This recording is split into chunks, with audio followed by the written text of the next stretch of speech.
দিন আপনি কোথায় ছিলেন, কিভাবে ছিলেন? আমি যেখানে পাই সেখানে থাকি, সেনাবাহিনীদের কাছে গেছি। তো আমার স্থানে বলছি মসজিদে একটু জায়গা দেয়, আমি মহিলা মানুষ কোথায় আসবে। খতিবের দেখা পেয়েছেন, খতিব শেষ পর্যন্ত উত্তর দিতে চেয়েছে। এখন আবার বলতেছে খতিবে আমি আগামী মাসের 2-1 তারিখে আমার জান বাঁচেন, আমি বলে আবার 2-1 তারিখের পর্যন্ত বলে অপেক্ষা করবো। আপনার পিছন দিয়ে যদি কেউ বন্দুক নিয়ে খাও আপনার মন স্থির থাকবো? আমার তো এলামে সব জানাইতেছে, আমি তো ভয় পাইতেছি কি আমারে নিয়ে যায় না কি করে, আমি তো ওইটার ভয়ে তখন আমি জনগণের পিছিয়ে দূরাই এরে ঢাকা শহর আরো একবার ঢাকা শহরে। শোনেন আপা, অনেক আলেম ওলামা আছে, তাদেরকে দেখাইছেন, তাদেরকে কি দেখাইলে হবে না?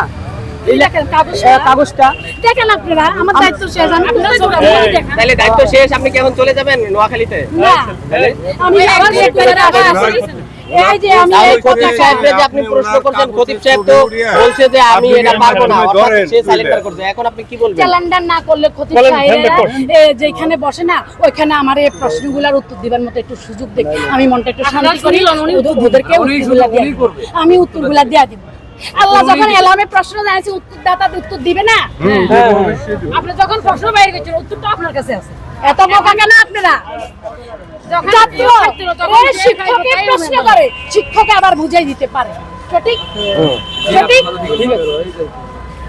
খাওয়া নেই, ঘুম নেই, আমার খবর কে নেয়? আমি রাস্তা আমি মান সম্মান কার ইমানকে অনেক ভয় করি, কোন কথাতে ইমান নষ্ট হয়ে যায় আমি বুঝে শুনে কথা বলি, কিন্তু আজকে 2 দিন তো আমি কথাই বলতে পারতেছেন না। তো উনি যেটা আসলে বলতে চাচ্ছে যে আল্লাহর পক্ষ থেকে 8টা প্রশ্ন ওনার কাছে এসেছে এবং এই প্রশ্নগুলো হচ্ছে বাইতুল মুকাররম মসজিদের খতিব যিনি রয়েছে তার কাছে প্রশ্ন করার জন্য বলা হয়েছে এবং হচ্ছে যদি এই প্রশ্নগুলোর উত্তর বাইতুল মুকাররমের খতিব দিতে পারে তাহলে তিনি হবে বাইতুল মুকাররমের খতিব। এবং এই প্রশ্নগুলো তার কাছে এসেছে আকাশ থেকে, তিনি বলতেছে, আপনারা দেখতেই পাচ্ছেন যে তাদের বাড়ি হচ্ছে নোয়াখালী মাইজদিতে। তো প্রশ্নটা 8টা রয়েছে, স্ক্রিনের সামনে আমরা দিব এবং উনি সুযোগ চেয়েছেন বাইতুল মুকাররম মসজিদে এই 8টা প্রশ্নের উত্তর দেওয়ার জন্য।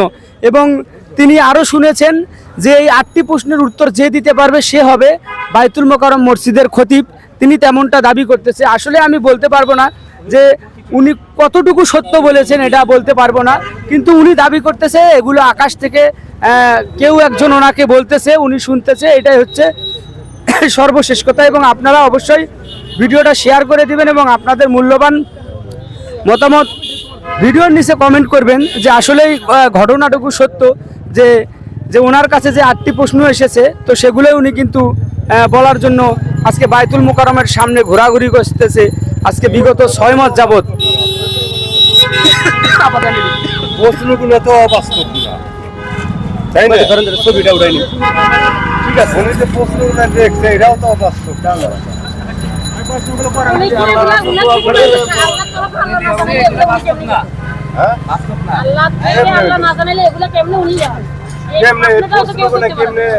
অবাস্তব হইল না, এগুলা কি কেমনে অবস্থা? দেখেন আল্লাহ উনার না জানাইলে এই প্রশ্নগুলো কারো বের নাইছে।